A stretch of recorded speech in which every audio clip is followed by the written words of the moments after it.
Good evening. Hello, everybody. This is Yemi Majekodumi from Widow Recovery Secrets. I hope you're well. I'm delighted again to have another beautiful widow on this platform to share a journey of recovery and also showcase how one can gradually recover and move on to another stage of our lives. The idea behind the podcast is to encourage widows around the world. I've got Ilianabel tonight with me, and I'm so pleased to meet her. She will tell us a bit more about herself as she comes in. Thank you for downloading our podcast. Thank you for sharing. Please continue to share. And I'm sure a lot of you know, or may do not know, we're now on YouTube. So find us on YouTube. The links will be in this platform also. So welcome, Ilianabel. It's lovely to have you on the platform. In spite of all the ups and downs, we finally made it tonight. So can you tell us a bit about yourself? What part of the world you're based? And then I pass it to you. Hello, Yemi. My name is Ilianabel. I'm originally from Ecuador. I was born there, but I relocated to the United States in 1990. I currently live in New York, and I have 3 adult children who are going to college, and I've been a widow for about 3.5 years now. Wow. So it hasn't really been very long. No. No, not really. Okay, so can I just say, I'm sorry for your loss, yes, and it's a shame we're meeting these circumstances, but I always say to those our listeners that as long as we're alive, there's always hope. The journey of widowhood is not easy, but I do believe that we get stronger through the ties we make, and the more we share, and the more we lean into it. So you've told us about what continent you are. You're in New York, yeah? Originally from Ecuador. That's amazing. So can you give us more about your journey into Sure. Just share what you want to share. Sure. November of 2019, my husband passed away suddenly and unexpectedly. And then we didn't know that the pandemic was coming our way. And in the middle of my grief, really facing a pandemic didn't seem overwhelming, because I was already going through such an overwhelming journey, becoming a widow. And the reality is that my husband and I moved to New York, and my entire family was in Ecuador. So I really was alone when he passed away. Fortunately, my parents and my sisters were able to fly to New York and help me through this. And at the time, my kids were still in high school, and they were really my focus to keep moving forward. But looking back, I really don't know how I made it through, because what they call now, what I know the word they use now is the widow brain. Just my brain was in such a fog that I just couldn't think straight. I couldn't make the right decisions. I was just going through the motions. And it was really hard. It was, unfortunately, I had no tools. I didn't know there were tools out there. And if it wasn't because of my family that came over to help me, I just think it would have been almost impossible for me to get out of the hole that I was in at the moment.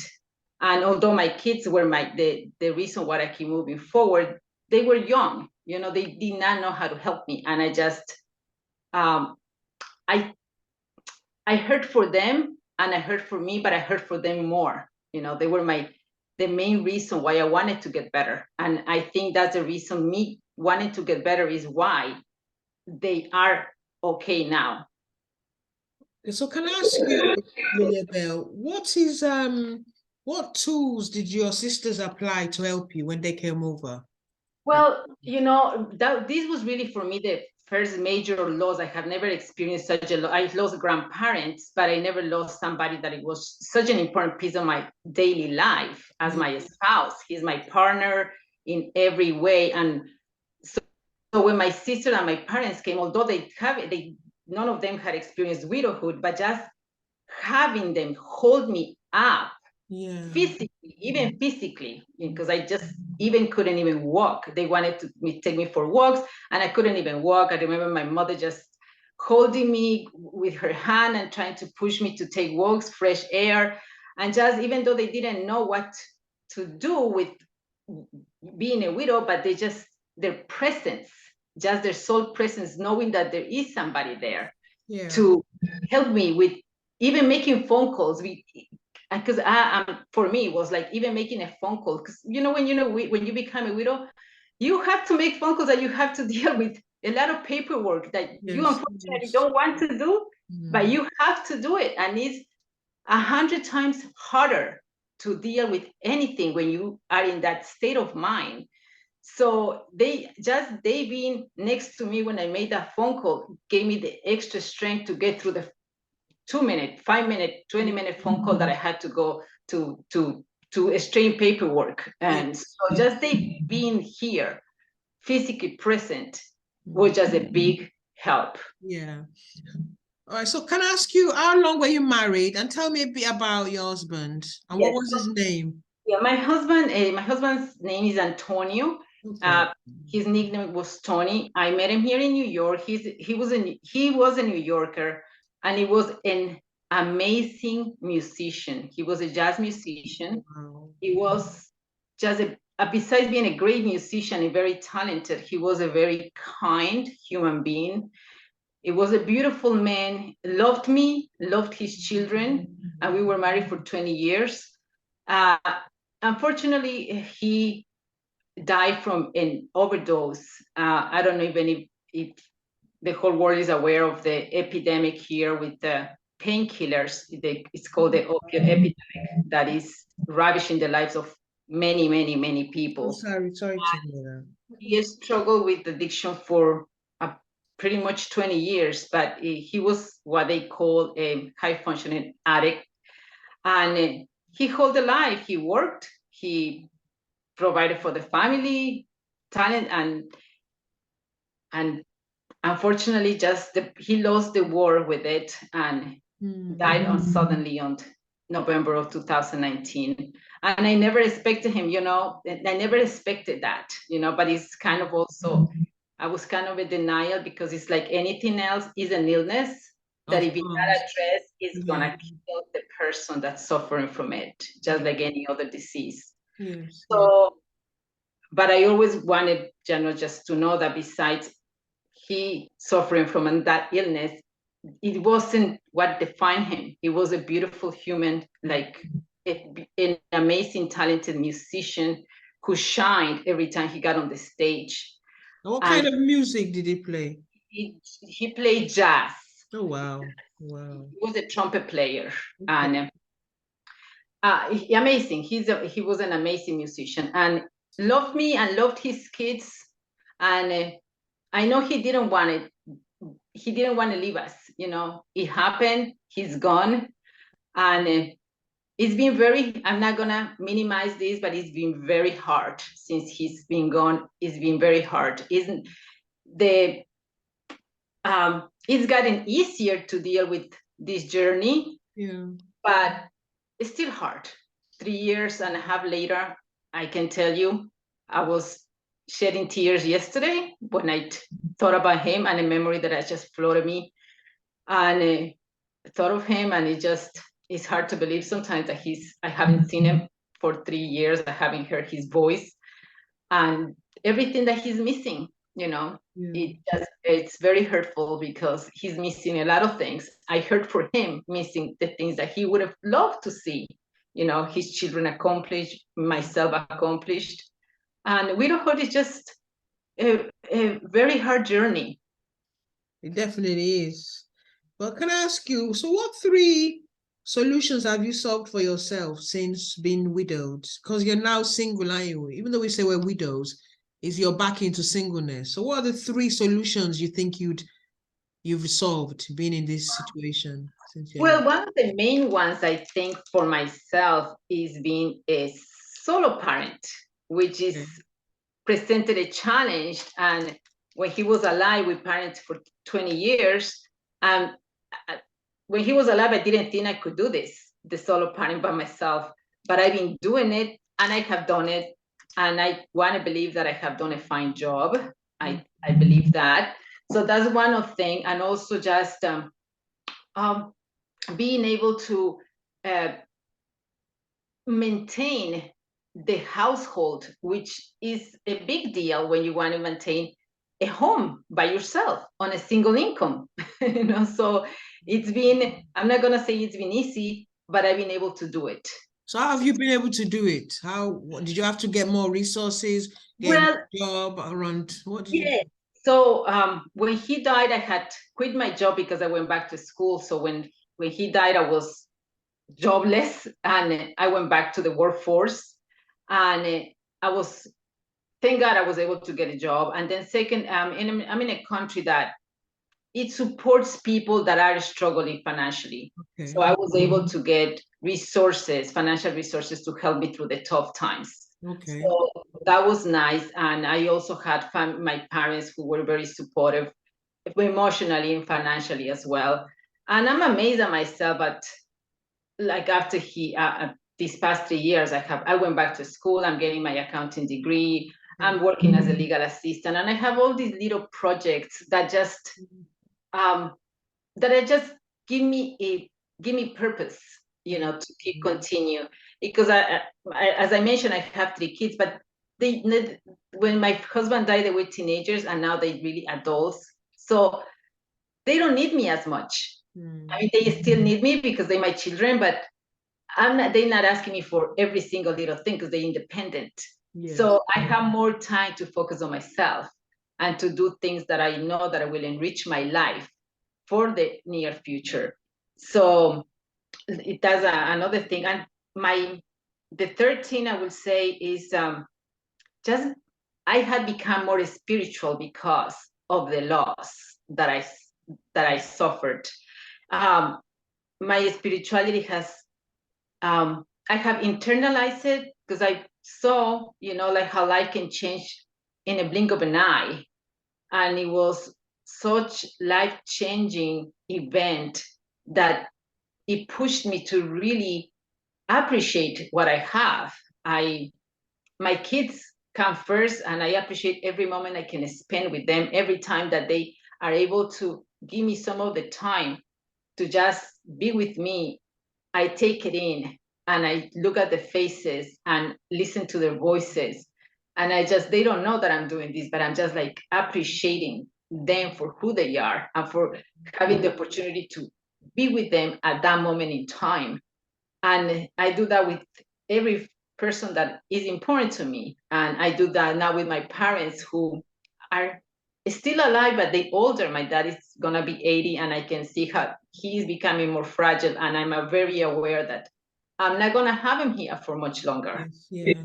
So I try to appreciate his presence and his company anytime I can. So that has, he's losing my husband has taught me that, because unfortunately, like I said, I didn't expect he dying, and I hurt for not having had more time with him. I would not have not told him more often that Yeah. I loved him, or that he means so much to me, So so does it make you appreciate time on the yeah, death makes you appreciate time, doesn't it? yes, makes you appreciate time, makes you appreciate the people that are around you that mean a lot to you, Yeah. So when you say spirituality, are you referring to faith? Is that what you mean? What faith Correct. do you have now? But I'm born Catholic, Yeah. and that's, my mother is Catholic, my father is Catholic. We are Catholic by, our country is, the majority of people are Catholic, and I'm a Catholic. I'm not a practicing Catholic. I don't go to church every Sunday, but my practice, it comes more like, you want to treat everybody good. You want to do the right thing every time you can. And that's what I show me you with widowhood. Whenever I hear somebody else has become a widow, it just opens up, like I want to help that person. I want to see if I can, because not only that I have the experience, but I know how hard it is. And why not? If we have the knowledge and it's something to offer to that person, it's the greatest thing that happened to me. I discovered a widowhood community through social media, and to me that was a lifesaver because I didn't know where else to turn, and just finding the widow community just was a lifesaver for me because I knew that what people were sharing is what I was feeling. Thank you for that. So what do you think is the biggest challenge a widow faces where you are, like in New York? What is the biggest challenge there?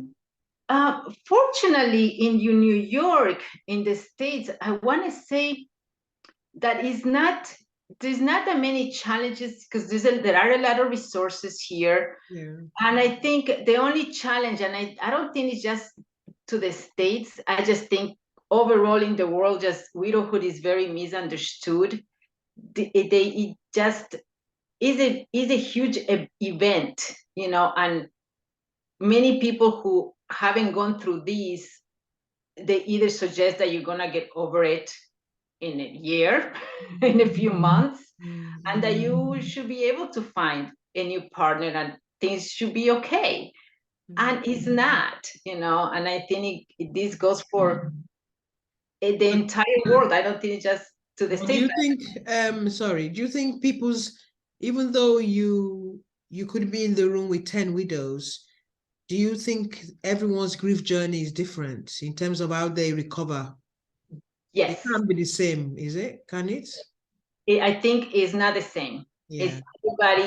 Everybody's journey is different, and no journey is the same. And I know this because I have talked to other widows. Yeah. And although there might be similarities to a widowhood, it's never the same. Yes, yeah. So I notice you do belly dancing. Yes. So would you say that is one thing that is a new kind of purpose or direction you found, or was it something you had while your husband was alive? Correct. So I became a belly dancer back when I was in my 20s. Then I got married. I gave it up. I raised my kids. But I always remember my therapist when I became a widow.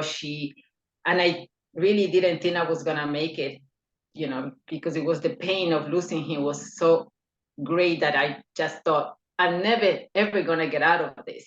This is that. And she said to me, Tony was in your life for 20 years and you loved him, he loved you, you have 3 children as a testament of it. But remember that he wasn't in your life always. Why don't you try to remember to who you were before he was in your life? And I remember I was in my 20s, I was belly dancing, and belly dancing brought life in my face. My face shines and I smile and I feel the music, and I was like, she's right. I can go back to that, and it's something that is one of my passions, and it's something that when I'm doing it, I feel it all over, and I know it feels right. That's amazing. So can I ask you, just out of interest, how did you get back into it? What process did it take to go back into belly dancing? Well, pretty much I try to look for me, instantly, if I play the music, I automatically dance, but also I need to have like some kind of goal or something that to look forward to, like if I'm going to perform or if I'm going to teach a class. So I start looking for events or something that people want to teach a class. So that gives me like a motivation to keep practicing and now I'm doing like one show a year for this fitness event that happens every June. So that keeps me motivated to I look forward to that. So I practice, I feel the music, I dance, and that keeps me active in the belly dancing. That's amazing. So that obviously, and you get fitter as well, don't you? Right. Yes. Yeah. That helps. Yes. So what kind of show is it? Can you tell me a bit more about the show? So the show is really geared towards the elderly and to keep them fit in their elder years. So they have this event every June or July in the summer, and it's a big event, and different instructors like Pilates, yoga instructors come and they teach their class to the elderly. And then I do my class and I teach them how to belly dance, and I do a little show for them, and then I teach them how to belly dance. And it's a lot of fun and I love it. I enjoy it and they enjoy it too. So it's great. So that must have really boosted your confidence as well. Yes, definitely. Yes, absolutely. Because you're even, as you're talking about it, you're beaming, you're smiling all over. I can see you smile. As you talk about it, Yes. you look so happy. It's amazing. Okay, let's see what other thing can I ask. So you've mentioned the beta. So can you mention 3 factors that still keep you inspired despite your loss? Yes, well, the one, my children. I gotta say that for me is my biggest motivation and inspired to keep moving forward and to keep alive my kids. My second thing is just life in general. One of the things that I love about life is all the things that you can learn and you can enjoy and you can experience. And one for me is traveling and seeing different cultures. And I'm now that's my next thing. I want to travel. I want to go to Asia. I want to go to Africa. I want to go to Egypt. I want to go to because I like different cultures. So that's another thing. I'm looking forward to that. And the third thing is like retirement. So when I don't have to work, I want to retire back to my home country one day and be able to just go back to my roots. You know, although New York is my other country, my heart is here, but my biggest part of my heart is in Ecuador still. So would that involve setting goals in terms of your retirement, in terms of wealth creation and stuff like that? I'm sorry, can you repeat that again? No, what I'm saying is in terms of retirement, Yes. quotes in quotes. So Mhm. that would require you setting a goal of how much you need to have to live on and stuff Correct. like that, wouldn't it? Correct. Yes. So I'm working on all that because my goal is not to retire at a too old of an age because I still want to be able to have enough health to travel, to belly dance, to all do all these things that I want. And I think Ecuador offers that. I have family there. Like I said, my parents really live there. I have one sister that is there. And my heart is in, a big part of my heart is in Ecuador. And I feel that that's where I'm going to be. That's amazing. That's beautiful. So my question I ask a lot of people is, I know it's been 3.5 years, which is still fairly new, your loss. But do you ever see yourself maybe in 5 years, 10 years, having a new relationship? Is it anything that's come across your mind? Yes, definitely. Although in early grief, it did not. With time, I have opened up myself I have actively been dating with not really a big success because I have realized that it's really very rare to find that special connection with another human being. And but I'm open to it. But I'm also okay if it doesn't happen. I'm not um I don't want to use the words desperate, but I'm open to finding that person or to meeting that person. But if it doesn't happen, I'm okay if that person doesn't come into my life. That's There are other things that can fulfill my life. yes, yes. That's interesting. Wow. How would what you in coming today to share your journey? What is one thing you would say to widows who are perhaps just recently had a loss or in their first year of loss? What would you say to them? I will say to them that it does get better, although it doesn't feel like it is. It's never I don't believe we'll ever get over it. I don't believe it ever, this pain that we feel goes away. And that's fine because that pain that you feel is the love that you have for that person, but it changes. Just be patient, sit with your grief, feel it, talk about it, and you will see it that it changes, that it gets better. Thank you. And one last question is, in terms of grief, loss, pain, do you think when we want to find our way through the loss, no matter how painful it is, what does intention, how do we have to be intentional about our healing? Yes, I do believe it Can you has explain that to our audience, please? um, when it means intention is like when the pain is so great, Yeah. we are very close to our possibilities or to our options, and sometimes we feel that there is no way out. And I think being intentional is looking for the resources, reaching out for help, whatever that means, therapy, community, other widows, podcasts, Yes, yeah. YouTube videos.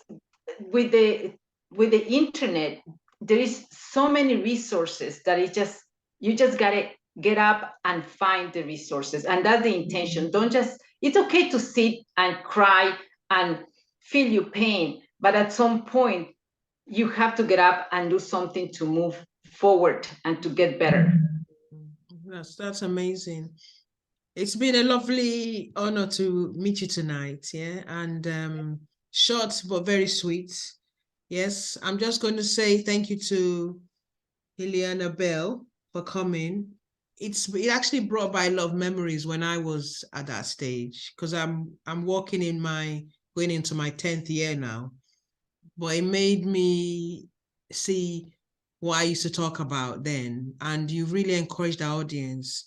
So a big thank you to you. A lot of things you shared were quite amazing, especially the belly dancing, Yes. and I resonate with, because I say that to my audience or people like coach or counsel. I say, you had a life before. What was it that you used to do that you loved most? And when you say that, that was such a lovely thing the therapist pointed you at, because he gave you something to cling to refocus your grief. I think that's amazing. So we're signing off now again. We thank Ilianabel for coming. This is your host, Yemi Majekupumi from Recovery Secrets. We thank you for listening. Please share the podcast. There's so many people out there. There are a lot of widows, especially since the pandemic. So we appreciate it. And for all our links, find it in the summary notes of this. This should come out within 10 to 14 days or less. Thank you very much. Good night. As I always say, there's always hope after loss. Thank you so much.